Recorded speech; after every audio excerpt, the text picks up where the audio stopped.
നടക്കുന്നില്ല. പിന്നെയും പിന്നെയും പോക്കാൻ ശ്രമിച്ചു.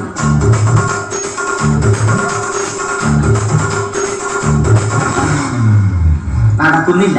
രാമൻകുട്ടി വഴിയെ പോയവരെ എല്ലാവരെയും സഹായത്തിന് വിളിച്ചു.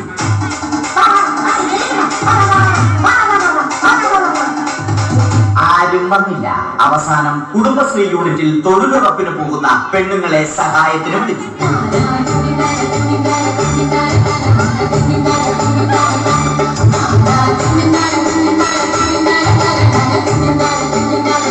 അവരെത്തി. അവർ അവരുടെ സ്ഥിരം പണി തുടങ്ങി. അത് കണ്ട ദേഷ്യം വന്ന രാമൻകുട്ടി മരത്തെ ഒറ്റയ്ക്ക് പിടിച്ചു പോക്കി. അത്ഭുതമെന്ന് പറയട്ടെ, മരം നേരെ നിന്നു. ഇത് കണ്ട തൊഴിലുറപ്പ് പെണ്ണുങ്ങൾ രാമൻകുട്ടിയോട് നോക്കുകൂലി ആവശ്യപ്പെട്ടു.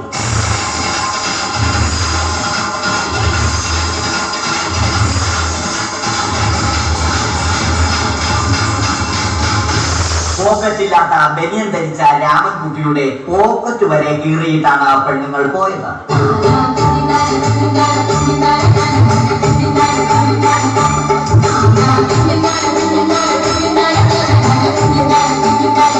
രാമൻകുട്ടി പിന്നീട് ഒന്നും ആലോചിച്ചില്ല. മരത്തിന് ഫാക്ടം പോസ്റ്റ് 2020 സെപ്റ്റംബർ 14 നൽകി.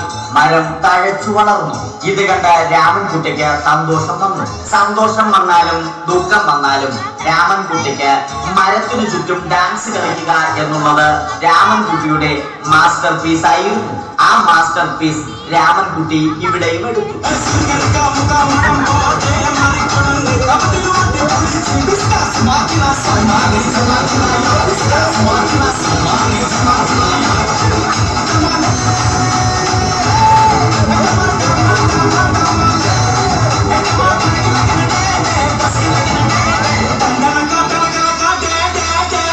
രാമൻകുട്ടി ദൈവത്തോടായി പ്രാർത്ഥിച്ചു.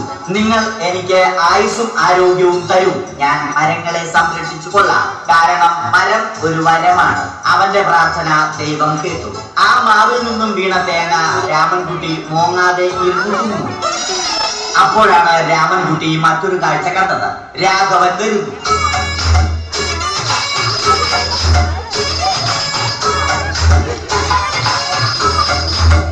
മരം മുറിക്കൽ ഹോബിയാക്കിയ, അതിലുപരി ജോലിയാക്കിയ രാഘവൻ മരങ്ങളുടെ ശത്രുവല്ലി. മരങ്ങൾ മുറിച്ച് ഫർണിച്ചർ പണിയുന്നത് തെറ്റൽ. അവനെ ഇതിൽ നിന്നും പിന്തിരിപ്പിക്കണം. അവർ തമ്മിൽ ഒന്നും രണ്ടും പറഞ്ഞു. സംസാരം മൂത്ത് വാക്കേറ്റമായി.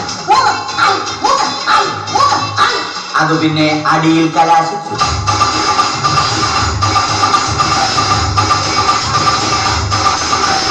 നല്ല മനസ്സിന് ഉടമയായ രാമൻകുട്ടി കംപ്ലീറ്റ് അടിയും വാരിക്കൂട്ടി.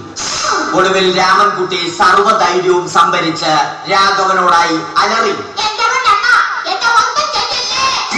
മനസ്സലിഞ്ഞ രാഘവൻ രാമൻകുട്ടിയെ അരികിൽ വിളിച്ചു. കൈവാക്കിന് കിട്ടിയ രാമൻകുട്ടിയെ രാഘവൻ ഒട്ടി റൊട്ടിയാക്കി മരത്തിലൊട്ടിച്ചു.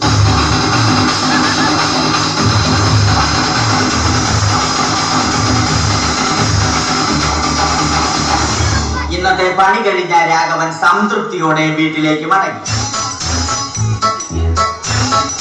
തനിക്ക് തല്ല് കിട്ടിയാലും മരത്തെ രക്ഷിക്കാൻ പറ്റിയ സന്തോഷത്താൽ രാമൻകുട്ടി മരത്തെ കെട്ടിപ്പിടിച്ച് പൊട്ടി പൊട്ടി കരഞ്ഞു.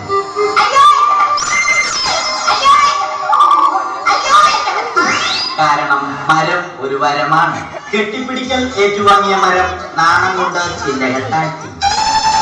മരത്തെ രക്ഷിച്ച ക്ഷീണത്തിൽ രാമൻകുട്ടി മരച്ചുവട്ടിലിരുന്ന് ഉറങ്ങിപ്പോയി. പെട്ടെന്നാണ് അത് സംഭവിച്ചത്. പ്രകൃതി അതിന്റെ തനിക്കോണം കാണിച്ചു തുടങ്ങി. മഴയും കാറ്റും ഇടിയും വന്നു. അതോടൊപ്പം കോളും വന്നു. കോളെടുത്ത് രാമൻകുട്ടി പറഞ്ഞു. കോൾ കട്ടായി. രാമൻകുട്ടി ദൈവത്തോടായി പറഞ്ഞു. കാറ്റും മഴയും അതൊന്നും ചെവിക്കൊണ്ടില്ല. രാമൻകുട്ടിയുടെ മരം ആടി ഉലഞ്ഞു. രാമൻകുട്ടി ദൈവത്തോടായി വീണ്ടും പറഞ്ഞു. മരം ഒരു വരമാണ്. മരത്തെ ഒന്നും ചെയ്യരുത്. വരം കിട്ടിയതുപോലെ രാമൻകുട്ടി തന്റെ ചൂണ്ടുവിരൽ കൊണ്ട് മരത്തെ താങ്ങി നിർത്തി. ചൂണ്ടുവിരൽ വളഞ്ഞ് ചൂണ്ട പോലെയായി. ഇനി മീൻ പിടിക്കാൻ കൊള്ളാം. അവസാനം സംഭവിക്കേണ്ടത് സംഭവിച്ചു. രാമൻകുട്ടി അടിയിലും മരം മുകളിലും. അന്ത്യശ്വാസം വലിക്കുന്നതിന് മുമ്പ് രാമൻകുട്ടി ദൈവത്തോടായി ഇങ്ങനെ പറഞ്ഞു: